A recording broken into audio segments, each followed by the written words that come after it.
সদর থানায় আমাদের নিজের একটা ব্যক্তিগত কাজে এসেছিলাম। তো আসার পর আমরা দেখতে পাচ্ছি যে এখানে 4 বছরের একটা শিশুকে ধর্ষণের একটা মামলা দায়ের করা হয়েছে, এজাহার দায়ের করা হয়েছে। তো সেটা দেখে আমরা মর্মাহত যে আজকের দিনে আমাদের এই পরিবেশে যে এরকম ধরনের ঘটনা হবে সেটা আমরা মেনে নিতে পারি না। কারণ আমাদের শ্রীভূমি শহর, আর খুবই সামান্যতম শহর, একদম ছোট একটা শহর। এই ধরনের শহরে যদি এরকম ঘটনা হয়, বাইরে আমরা শুনতে পেরেছিলাম আগের দিনে যে এরকম ঘটনা হয়, তা আমাদের শহরে সেটা আমরা মানতে পারি না। আর যে ভাই যারাই করেছে বা যে মানুষটা এর সঙ্গে ইনভলভ আছে তার জন্য আমরা ধিক্কার জানাই এবং পুলিশ প্রশাসনকে সেটাই বলবো যে ইনভেস্টিগেশনের আওতায় এনে যদি উনি এই ধরনের ঘটনা করে থাকেন, উনার যথেষ্ট যেভাবে শাস্তি হওয়া দরকার, উপদেষ্টমূলক শাস্তি উনার দরকার, সেটাই আমি বলতে পেরেছি।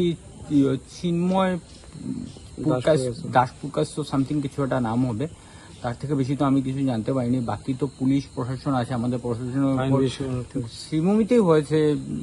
যিকোনো খবৰৰ বাবে যোগাযোগ কৰক 7099017330 লগতে 7099017110 নম্বৰত।